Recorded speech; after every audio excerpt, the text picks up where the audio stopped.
Hi everyone, it's Daphne from Scrap and Create, and today I'm here to share with you my finished Love Notes album from Graphic 45.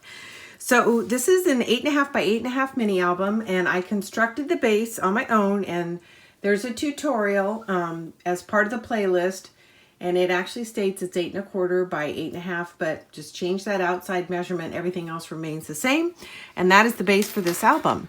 So I want to share with you my cover. I'm really happy with the way it turned out. I used some Graphic 45 hardware for the knob here. This was in my stash, but I loved it because it really goes with the collection and the little cherubs that are in the photo. So I thought it was perfect. These are Graphic 45 roses that I've added. Right here, here, here, and up here are all fussy cut from part of the collection package, as well as this. These are cut aparts, a sticker, and this is a piece of chipboard. And here I've used my tags and pockets as part of the feature on the front page. You'll see here I've tucked a couple of postal stamps. So I'm really happy with the way the cover came out. Here's a piece of filigree up here in the corner. I think it's just lovely. There's lots of dimension. I'm going to turn it slowly so you can get a look. So you can see that I've kind of popped a lot of these elements. And these I just kind of curve them a little, and I would tack down one end, leave a curve, and then tack down the other, and that's how I got these on. But as you can see, they're not really rigid. So they're beautiful, but they may you may have to take a little extra care with these, and you certainly couldn't lay this down on its face, both because of the knob and some of the features. And then on the side, I had mentioned, somebody had asked me, how do you attach your charms to the spine? So I'm going to tell you the secret. I actually didn't videotape it, but what I do is I typically cover my spine before I really know if I'm going to use my charms or not, and even how I'm going to use my charms. So the way I attach them is I always add a second piece. So this is a chipboard from part of the collection. There's a hole in the top, and this brad goes right through the hole and is hidden behind this piece of chipboard. And that's what's attaching this ring to the binding. So that's how I do it. And if it's not a piece of chipboard, it's another cut apart that's up here that I poked a hole in with my brad. And these are simple, and I think they are Tim Holtz jump rings. So there's a brad, and then attached to the brad is a jump ring, and it comes as a unit just like that. So here's some of the charms that I've attached. This was from my stash. I just have a lot of jewelry stash, so I added this little bling, and then a key and a note and a violin. And we will, if you buy the bundle, provide some charms, but they'll probably be substitute because we've already run out of some of the charms that we have now. They will go with the collection. They just may not be the ones you see here. The back is just simple. I just loved this page. I loved all the words on it, and I went to add some bling, and every time I tried to, I just couldn't bring myself to cover it up. So I kept this very, very simple. So there you have it. There's the outside. Okay, page 1. So I don't always decorate the inside panel, but I did this time. So I do want to mention, in addition to the bundle, which I used most of, I have 3 partial 12 by 12 sheets, and I have some of the partial 8 by 8s, but almost everything has been cut into. So there's not a lot of extra paper. You will need the complete bundle. I did wind up with some leftover ephemera cards, but I did use them throughout as well. So in addition to the bundle, you'll need to buy 1 pack of the regular tags, and that's what I've used for the waterfall on the front and the back. And in that package, you get 9 tags, and you'll need 8. I put 4 in the front, 4 in the back. Included with as part of the bundle is the ribbon that I used to tie on the tags. These are part of the cut aparts. And then this is just one of the large ephemera pieces, and I've turned it into a card that's tied shut. This is the front of the ephemera. This is the back of the ephemera. And so there's room for photos and or journaling. And then there's 4 magnets on this that are holding these 2 pages in place. Okay, and this opens up. You can tuck behind here, and there's a tuck spot here. It actually goes from the top down. And this is from the side over. And then this opens one more time. As you can see, there's a tuck spot here. You can get behind this piece as well. There you go. And then these are not pockets, they're just split pages with trimmed out paper, which I really like the way that turned out. And then this goes here.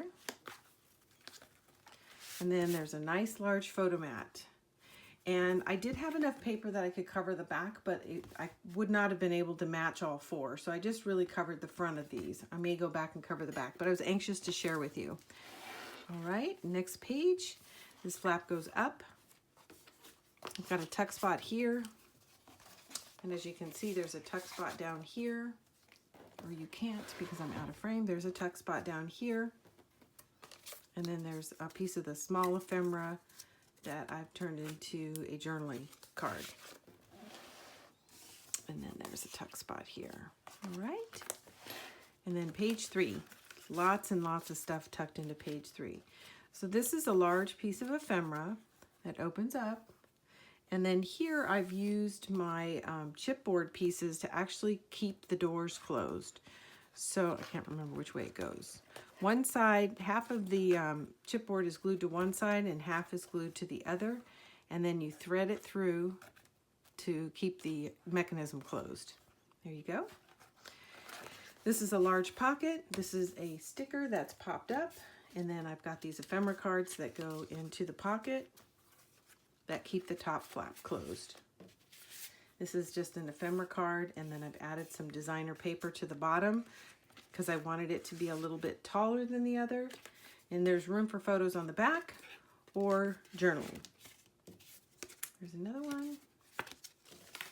And then another lined photo mat. That's page, and of course the large photo mat. Okay, that's page 3. Page 4 and 5, they're mirror images of each other. I've popped up a stamp here and a sticker over here, and here's a small piece of chipboard. And then over here, I just did a small collage with a couple of the cut-aparts, and then I tucked a piece of lined ephemera. This opens up. So nice large photo mat on top. And then there's also a photo mat on the bottom. I left this card open-ended so you could get whatever you wanted underneath it if you chose to, or you can place your photo on top in a collage, for example. And then the other side opens the same way. So it opens down, there's a tuck spot here, and it's meant to kind of coordinate across as well, if you have both open. And then on top, a nice large photo mat again. And then I've got a couple of little pieces of the stickers and cut aparts that I left in here to place when you actually figure out where you're going to put your photos. Oops, one more thing. And a nice large photo mat. All right. And then you're going to start to see, as I normally do, duplication of the page layout design. So here's the same layout that you saw earlier where the top lifts up. I've got a nice little tuck spot here. I've used a 2-piece chipboard, same thing as I did on the other one, so that half is attached to one flap, half to the other, and they weave together to keep the mechanism closed. This is a nice pocket. This is a piece of the cut apart, just lined with some black cardstock. Small pieces of the ephemera that are lined. And some are cards and some are just single lined with a back. And I'll tuck that in there. Another large piece of ephemera. Actually, this needs to go, I did that wrong, this way and then down. And the ephemera is what keeps it closed. Nice large ephemera card here. And I use a piece of chipboard to hold this flap in place. Here we go. Got a little tuck spot here. A nice photo mat here. And the way I lined the back of that piece of chipboard is there's a sticker that's exactly the same size as the chipboard, and I just put it on the back of the chipboard. So it would be covered exactly. It's scalloped exactly like the chipboard.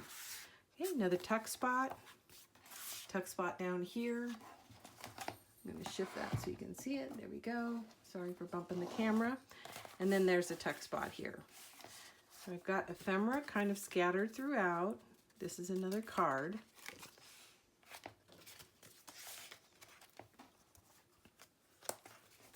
Nice large photo mat. Okay, and then the last page, it's held together the same way. This is a card that's got 4 magnets on it, 2 on each page, holding it in place. It opens up to reveal some journaling space and room for photos. This opens up and then it opens again and again. Nice large space for lots and lots of photos. And then the last feature is over here, same as on the front cover. We've got the waterfall feature. Okay. And it's featuring the ribbon that you're going to get with a collection if you buy the bundle. And these are from the cut aparts, and they're just matted and laid down directly onto the cover. So that is the walkthrough for the Love Notes Graphic 45 8.5 by 8.5 mini album. I hope you love it. I enjoyed putting it together. This is beautiful paper. I'm loving the cover. But I think one of my favorites is the front and last page. I really like the double open. So this could be like one event with just a whole bunch of pictures from that one event. So I'm really happy with the way it turned out. I hope you like it too. The bundles are available in our shop right now. So buy from us and you get the ribbon, or you get 4 coordinating ribbons and a handful of charms that will go with the collection. So we hope that you enjoyed, and I look forward to hearing your comments on YouTube. Thanks everyone. Bye.